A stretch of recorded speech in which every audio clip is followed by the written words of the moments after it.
എന്നെപ്പോലെ തയ്യലിൻ്റെ ABC അറിയാത്തവർ ഇതേപോലെ ഡ്രസ്സിൻ്റെ സൈഡിലൊക്കെ ബീഡിങ് വെച്ച് പിടിപ്പിക്കുന്നത് ഈ ഒരു മെത്തേഡിലാണ്. മെയിൻ തുണിയിലേക്ക് ഇതേപോലെ ബീഡിങ് ചെയ്യേണ്ട പീസ് 1/4 ഇഞ്ച് സീം അലവൻസ് ഇട്ടിട്ട് അറ്റാച്ച് ചെയ്ത് കൊടുക്കും. അതിനുശേഷം മുകൾ ഭാഗം ഇതേപോലെ വെട്ടിക്കളഞ്ഞതിന് ശേഷം ഇതേപോലെ മടക്കി അരികും ഇതേപോലെ ഒന്ന് മടക്കി കൊടുത്തതിന് ശേഷം നമ്മൾ അടിച്ചു കൊടുക്കും. അത് കഴിഞ്ഞ് താഴെ ഇതേപോലെ വരുന്ന സമയത്ത് അവിടെയും ഇതേപോലെ വെട്ടിക്കളഞ്ഞതിന് ശേഷം ഇതേപോലെ മടക്കി അടിക്കും. ഇങ്ങനെയാണ് സാധാരണ ചെയ്യൽ.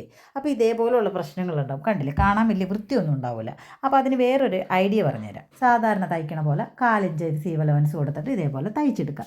അതിനുശേഷം ഇപ്പുറത്തെ സൈഡിൽ വെട്ടിക്കളഞ്ഞതിന് ശേഷമാണ് ഇതേപോലെ മടക്കി ഇപ്പുറത്തേക്ക് വെക്കില്ലേ, അത് ചെയ്യാതെ ഓപ്പോസിറ്റ് സൈഡിലേക്ക് വെച്ചതിന് ശേഷം ചേർത്ത് പിടിച്ചിട്ട് 2 അടിപ്പടിച്ചു കൊടുക്കുക. കറക്റ്റ് ആ സ്റ്റാർട്ടിങ്ങിൽ തന്നെ കൊടുക്കണോട്ട്, അങ്ങോട്ടും ഇങ്ങോട്ടും ഒന്നും നീങ്ങിപ്പോകരുത്. അപ്പോൾ തുണി ഇതേപോലെ പൊന്തി നിൽക്കാനുള്ള സാധ്യതയുണ്ട്. ഇതേ കണ്ടില്ലേ, കറക്റ്റായിട്ട് തന്നെ അടിച്ചെടുത്തിട്ടില്ലെന്ന് നോക്കിയേ. ഇനി ബാലൻസ് ഉള്ള പീസ് ഇതേപോലെ കട്ട് ചെയ്തതിന് ശേഷം മറിച്ചിടുന്നേക്ക് മുന്നേ എഡ്ജ് ഇതേപോലെ ഒന്ന് ചെറുതായിട്ട് കട്ട് ചെയ്ത് കൊടുക്കുക. അതിനുശേഷം എന്തെങ്കിലും ഒരു ടൂൾ വെച്ചിട്ട് ഇതേപോലെ കുത്തിപ്പ് മുകളിലേക്ക് വെക്കുക. അപ്പോൾ നല്ല ഷാർപ്പായിട്ടുള്ള എഡ്ജ് കിട്ടും നമ്മൾക്ക്. ഈ സെയിം പരിപാടി തന്നെ ഈ അറ്റത്തും നമുക്ക് ഇതേപോലെ തന്നെ ചെയ്ത് കൊടുക്കാം. 2 സൈഡും ചെയ്തതിന് ശേഷം ഇതേപോലെ മടക്കി അടിക്കാനായിട്ട് വളരെ എളുപ്പമായിരിക്കുള്ളൂ. താഴെ നമ്മൾ ജോയിൻ ചെയ്തിട്ടുണ്ട്, മുകളിലും ജോയിൻ ചെയ്തിട്ടുണ്ട്. ഇനി ആ ഭാഗം മാത്രം അടിച്ചു കൊടുത്താൽ മതി. തയ്ക്കാനായിട്ട് എക്സ്പെർട്ട് ആയിട്ടുള്ള ആൾക്കാർക്ക് വേണ്ടിയിട്ടല്ല, അറിയാത്തവർക്ക് വേണ്ടിയിട്ടാണ് ഞാൻ ഈ ടിപ്പ് പറഞ്ഞു കൊടുക്കുന്നത്. ഈ ഒരു വീഡിയോനെ അങ്ങനെ കണ്ടാൽ മതി. ട്രൈ ചെയ്ത് നോക്കിയിട്ട് അഭിപ്രായം പറയാൻ മറക്കല്ലേ.